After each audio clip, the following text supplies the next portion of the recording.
Bonjour, je m'appelle Anneke et merci d'écouter à nouveau mon podcast. Aujourd'hui, j'aimerais partager quelque chose de personnel avec vous car je trouve important que vous découvriez à quel point il est précieux d'élargir votre conscience. Vraiment, vous n'avez pas besoin de tout faire toute seule. J'en suis convaincue, si vous comprenez ce que vous faites et pourquoi vous le faites, vous pouvez changer vos propres schémas. Du moins, si vous le souhaitez naturellement. Tout est possible, rien n'est impossible et vous avez tout entre vos mains. Parfois, cela prend juste un peu de temps avant de le comprendre. Et c'est tout à fait normal. Prenez votre temps, rien ne presse. Aujourd'hui, j'aimerais vous parler du corps et plus particulièrement du dos. Tout ce qui peut être coincé dans votre dos, tout ce que vous y cachez sans vous en rendre compte.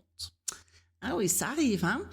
Saviez-vous que les maux de dos sont souvent un appel à l'attention? Vraiment, vous pourriez remplir une bibliothèque entière avec toutes les histoires de ce que vous avez vécu et que vous avez maintenant derrière le dos.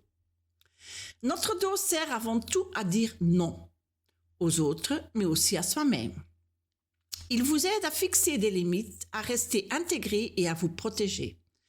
Tout le monde ressent parfois des tensions dans le dos, car nous ne sommes souvent pas autorisés à dire non. Autrefois, cela n'était tout simplement pas apprécié. Et soyons honnêtes, nous faisons tous parfois des choses que nous ne voulons pas vraiment faire, mais que nous faisons quand même parce que quelqu'un d'autre a plus de pouvoir que nous. Donc, pour être clair, tous ces noms que vous n'avez pas pu dire sont simplement enfouis dans votre dos. C'est comme si vous repliez votre dos sur votre cœur pour vous protéger, par peur d'une nouvelle souffrance émotionnelle, comme je l'ai expliqué dans le podcast 12.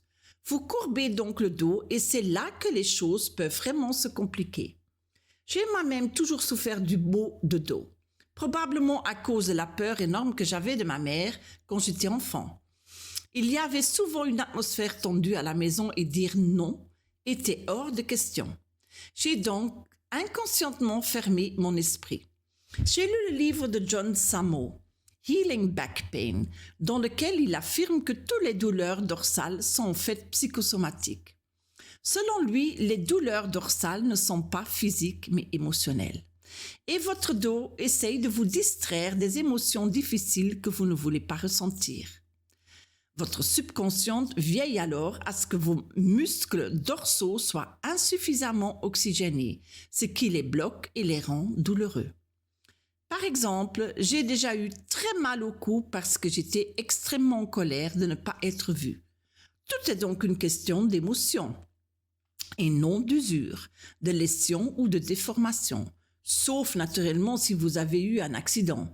Mais quand j'ai compris que toute cette colère refoulée se trouvait dans mon cou, mes douleurs ont tout simplement disparu.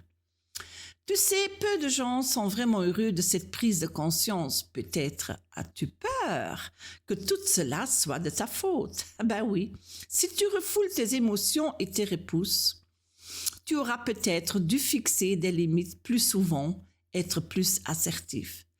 T'accorder plus de liberté ou simplement oser être plus courageuse. Mais bon, c'est facile à dire après coup. Et vous pouvez bien sûr rejeter la faute sur quelqu'un d'autre, par exemple vos parents ou vos partenaires. Vous pensez peut-être, s'ils avaient mieux respecté mes limites, je ne serais pas dans cette situation aujourd'hui. Mais est-ce que c'est vraiment le cas ? Vos parents ne pouvaient pas faire autrement, ils ne l'ont jamais appris eux-mêmes. Et nous vivons dans une société où les sentiments de culpabilité se transmettent facilement. C'est sa faute, c'est la faute à elle, etc. Et cette idée que vous êtes responsable de quelqu'un d'autre et vice-versa, elle est simplement dans votre tête. Nous sommes liés les uns aux autres par des fils collants de cause à effet. Et parfois, se sentir coupable ou blâmer les autres semble être un passe-temps. Mais plus vous vous enforcez dans votre corps, moins vous avez besoin de ces liens négatifs. Et bien sûr, cela demande de l'entraînement. La répétition est la clé. De préférence 21 jours d'affilée. Et crois-moi, tu peux très bien gérer ta vie toute seule. Sois heureux d'être responsable de tes sentiments et de ton comportement. et profite du fait que tu ne vis plus sous l'emprise émotionnelle des autres. Ainsi, le sentiment de culpabilité peut disparaître en douceur. Et pour ceux qui souffrent de stress dans le dos, les massages font des merveilles. J'aime à même me rendre en dehors du temps, le centre de bien-être ayurvédique à Nobressart ou chez Yanto pour une réflexologie plantaire. Mais le plus important, c'est que j'écoute ce que mon dos a à me dire. Par exemple, si j'ai mal au bas du dos, c'est souvent le signe que j'essaye de nier quelque chose, que je suis beaucoup plus émotive que je ne veux l'admettre, ou simplement fatiguée. Mes muscles ont de bonnes intentions. Ils sont comme de petits gardiens qui veillent en permanence à ce que ma moelle épinière ne soit pas en danger. S'ils sentent un danger, ils se contractent et je suis alors condamnée à avoir mal au dos. Et dans ces moments-là, je demande gentiment à mon dos « Qu'est-ce que tu essayes de me dire ?» Et votre corps ne vous laisse jamais tomber, vraiment. Il vous en dit toujours long. Notre posture est d'ailleurs extrêmement importante, mais nous faisons souvent tout de travers. Marcher, s'asseoir, travailler. Et votre posture n'a pas seulement une signification physique, mais aussi émotionnelle.